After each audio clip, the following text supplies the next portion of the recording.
Hello everyone.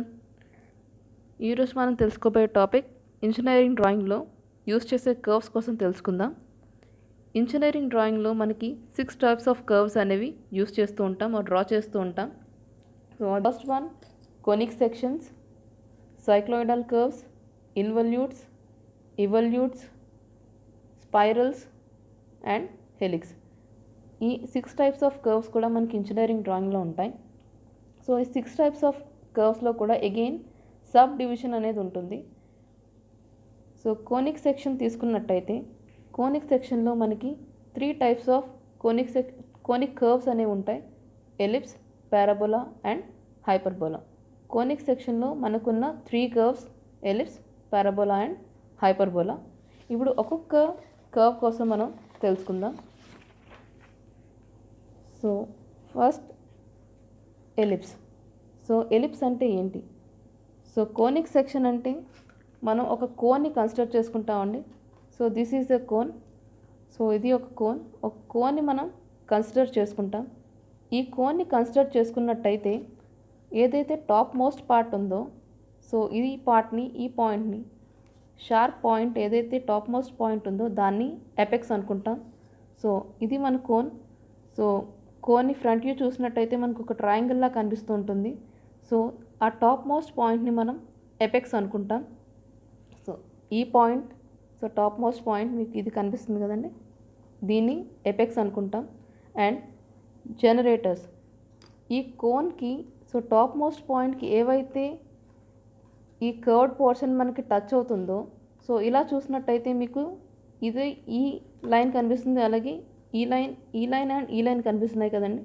So ఈ 2 lines మనకి ఎపెక్స్కి join అవుతున్నాయి. సో ఏదైతే కర్వ్ మనకి ఈ ఎపెక్స్ పాయింట్కి టచ్ అవుతుందో దాన్నే మనం జనరేటర్స్ అంటాము. మనం ఈ ట్రయాంగిల్లో తీసుకున్నట్టయితే సో ఈ కోన్కి ఫ్రంట్ వ్యూలో మనకు ఒక ట్రయాంగిల్లా కనిపిస్తూ ఉంటుంది. మనకు ఒక ఎపెక్స్ ఉంటుంది, అలాగే ఈ ఎపెక్స్ని ఏవైతే లైన్స్ జాయిన్ చేస్తున్నాయో దాన్నే మనం జనరేటర్స్ అనుకుంటాం. అండ్ ఇది యాక్సిస్ లైన్. సో కోన్కి ఇది ఒక యాక్సిస్ లైన్. ఇప్పుడు ఎలిప్స్కి వచ్చేసరికి సో మనం ఒక కోన్ని, సో ఇది ఒక కోన్ అనుకున్నాం కదండి. సో ఈ కోన్ని మనం యాక్సిస్ త్రూగా ఒక సెక్షన్ ప్లేన్ యూస్ చేసి కట్ చేసాం అనుకోండి. ఈ యాక్సిస్ త్రూగా మనకి కోన్కి యాక్సిస్ ఉంటుంది. సో ఈ యాక్సిస్ త్రూగా ఒక సెక్షన్ ప్లేన్తో కట్ చేసాం అనుకోండి. సో కట్ చేసినప్పుడు మనకి ఏదైతే జామెట్రీ కనిపిస్తుందో కట్ అయిన పోర్షన్కి అది ఒక ఎలిప్స్ లాగా కనిపిస్తూ ఉంటుంది. ఇది యాక్సిస్, కోన్ యాక్సిస్. సో ఈ యాక్సిస్ త్రూగా అండ్ ఈ 2 జనరేటర్స్ త్రూగా ఒక సెక్షన్ ప్లేన్తో మనం కోన్ని కట్ చేసాం అనుకోండి. కోన్ని కట్ చేసినప్పుడు మనకి అది ఒక ఎలిప్స్ లాగా కనిపిస్తూ ఉంటుంది. ఈ 2 కూడా మనకి జనరేటర్స్ అండ్ ఇది ఒక సెక్షన్ ప్లేన్. మనం ఈ కోన్ని కన్సిడర్ చేసుకున్నప్పుడు ఈ కోన్కి ఫ్రమ్ ద యాక్సిస్ నుంచి ఒక సెక్షన్ ప్లేన్తో కట్ చేసినప్పుడు ఈ జనరేటర్స్ని కూడా కట్ చేసుకొని ఏదైతే సెక్షన్ ప్లేన్ పాస్ అవుతుందో, పాస్ అయినప్పుడు ఆ సెక్షన్ ప్లేన్తో మనం కట్ చేసుకున్న దానికి వచ్చిన షేప్ అనేది మనకి ఒక ఎలిప్స్ లాగా కనిపిస్తూ ఉంటుంది. So this is a ellipse. మనకి ఎలిప్స్కి మీకు ఇంటర్మీడియట్లో ఎలిప్స్ గురించి ఉంటుంది. కర్వ్స్లో కోనిక్ సెక్షన్స్లో ఎలిప్స్ కోసం మ్యాథమెటికల్గా మీరు చదివే ఉంటారు.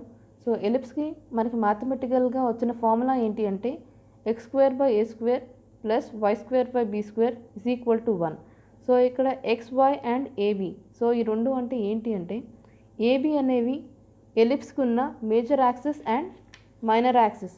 సో ఇది ఒక ఎలిప్స్ కన్సిడర్ చేసుకుంటున్నాం. సో ఈ ఎలిప్స్కి major axis and minor axis. So మన ఎలిప్స్ ఇలా ఉంది అనుకున్నాం. సో ఎలిప్స్ ఇలా ఉన్నప్పుడు మనకి the major portion, so major dimension ఏదైతే కనిపిస్తుందో సో అది మనకి మేజర్ యాక్సిస్ అవుతుంది. సో ఇది మనకి మినిమం డిస్టెన్స్ ఎక్కడైతే కనిపిస్తుందో దాన్ని మైనర్ యాక్సిస్ అనుకుంటాం. సో ఏబి అనేవి major and minor axis of the ellipse. And XYకి వచ్చేసరికి XY అనేవి మన ఎలిప్స్కి కోఆర్డినేట్స్. వీటిని XYగా మనం ఇండికేట్ చేసుకుంటున్నాం. అండ్ ఎలిప్స్కి వచ్చేసరికి ఎసెంట్రిసిటీ వాల్యూ, ఎలిప్స్కి ఎప్పుడు ఎసెంట్రిసిటీ వాల్యూ ఎప్పుడు కూడా <1 ఉంటుంది. సో ఎసెంట్రిసిటీని మనం ఏంటంటే ఈతో ఇండికేట్ చేసుకుంటాం ఆర్ డినోట్ చేసుకుంటాం. ఈ వాల్యూ ఎసెంట్రిసిటీ వాల్యూ ఎలిప్స్కి ఎప్పుడు కూడా లెస్ దాన్ 1 ఉంటుంది. సో ఇది ellipse. Next parabola.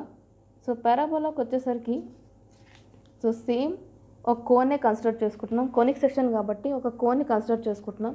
So కోన్కి front view మనకి ఒక ట్రయాంగిల్లా కనిపిస్తూ ఉంటుంది. సో ఈ రెండు కూడా కోన్కి మనం తీసుకున్న జనరేటర్స్ అండ్ ఇది ఒక యాక్సిస్ లైన్. సో సెంటర్లో మీకు కనిపిస్తున్న లైన్ యాక్సిస్ లైన్, ఇది ఒక సెక్షన్ లైన్ అండి. సో సెక్షన్ లైన్ అంటే ఏం లేదు, ఒక కటింగ్ ప్లేన్.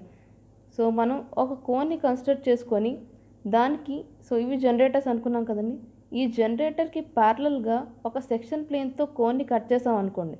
సో కట్ చేసినప్పుడు మనకి ఏదైతే సెక్షన్ వస్తుందో ఆ సెక్షన్నే మనం పారాబోలా అనుకుంటున్నాం. సో ఇది మన జనరేటర్. సో ఈ జనరేటర్కి ప్యారలల్గా from the axis, so axis నుంచి పాస్ అవుతూ ఒక సెక్షన్ ప్లేన్తో ఈ కోన్ని కట్ చేసాం అనుకోండి, అక్కడ మనకి ఒప్టైన్ అయ్యే షేప్నే పారాబోలిక్ షేప్ అనుకుంటాం. సో ఇలా మనకి ఒక పారాబోలా అనేది వస్తూ ఉంటుంది. సో దీనికి కూడా మ్యాథమెటికల్గా మనం తీసుకున్న formula y² = 4ax are x² = 4ay. ఇది మనకి మ్యాథమెటికల్గా ఒప్టైన్ అయిన ఫార్ములా ఇది. అండ్ ఎసెంట్రిసిటీ వాల్యూ, పారాబోలాకి ఎసెంట్రిసిటీ వాల్యూ ఎప్పుడు కూడా E = 1 అని ఉంటుంది అని తీసుకుంటాం మనం. సో నెక్స్ట్ కర్వ్ వచ్చేసరికి హైపర్బోలా. సో హైపర్బోలాకు కూడా మనం సేమ్ కోన్ని కన్సిడర్ చేసుకుంటున్నాం. సో ఈ కోన్లో కూడా మన front view of the cone ఎప్పుడు కూడా మనకు ఒక ట్రయాంగిల్లా కనిపిస్తూ ఉంటుంది. దీనికి కూడా apex, generator, axis and cutting plane. So ఇవన్నీ కూడా కామన్గా అవే ఉంటాయి. సో ఇప్పుడు మన కోన్ని కట్ చేసుకున్నప్పుడు సో యాక్సిస్ కన్నా ముందే, సో ఇది మన యాక్సిస్ లైన్ కదండి, సో యాక్సిస్ లైన్ కన్నా ముందే మనం కటింగ్ ప్లేన్ని యూస్ చేసుకొని మన కోన్ని కట్ చేసాం అనుకోండి, అంటే యాక్సిస్ లైన్ త్రూగా కాకుండా యాక్సిస్ లైన్ కన్నా ముందే మనం ఒక సెక్షన్ ప్లేన్ని యూస్ చేసి కోన్ని కట్ చేసుకున్నాం అనుకోండి, దాన్నే అక్కడ ఒప్టైన్ అయ్యే షేప్ మనకి హైపర్బోలిక్ షేప్ అనేది ఒప్టైన్ అవుతూ ఉంటుంది. మనకి పారాబోలాలో కన్సిడర్ చేసుకున్నట్టయితే ఈ జనరేటర్కి ప్యారలల్గా సెక్షన్ ప్లేన్ యూస్ చేసుకొని మనం కోన్ని కట్ చేసుకున్నాం. సో అలా చేసినప్పుడు మనకు వచ్చిన షేప్ పారాబోలా. హైపర్బోలా వచ్చేసరికి ఈ యాక్సిస్ కన్నా ముందే మనం ఈ కోన్ని ఒక సెక్షన్ ప్లేన్ యూస్ చేసుకొని కట్ చేసుకుంటున్నాం. సో ఇక్కడ మనకి ఒప్టైన్ అయ్యే షేప్ వచ్చేసి హైపర్బోలా అనుకుంటాం. సో ఈ షేప్ని మనం హైపర్బోలిక్ షేప్ అనుకుంటాం. సో హైపర్బోలా కూడా మనకి మ్యాథమెటికల్గా ఉన్న relation x² - y² b² = 1. So ఇది మనకి మ్యాథమెటికల్ రిలేషన్ హైపర్బోలాకి. ఇక్కడ ఎసెంట్రిసిటీ వాల్యూని కన్సిడర్ చేసుకుంటే ఎసెంట్రిసిటీ వాల్యూ హైపర్బోలాకి ఎప్పుడు కూడా గ్రేటర్ దాన్ 1 ఉంటుందండి. సో పారాబోలాకి ఎసెంట్రిసిటీ వాల్యూ = 1 అండ్ ఎలిప్స్కి E <1, హైపర్బోలాకి E <1. సో ఈ పారాబోలా, హైపర్బోలా అండ్ ఎలిప్స్ ఈ ఎసెంట్రిసిటీ వాల్యూని బట్టి మనం ఈ కర్వ్స్ అనేవి డ్రా చేసుకుంటూ ఉంటాం. సో ఈ కర్వ్స్ అనేవి ఎలా డ్రా చేయాలో మనం నెక్స్ట్ వీడియోలో చూద్దాం. ఈ వీడియో మీకు నచ్చినట్టయితే లైక్ చేయండి, షేర్ చేయండి అండ్ సబ్స్క్రైబ్ చేయండి. Thanks for watching.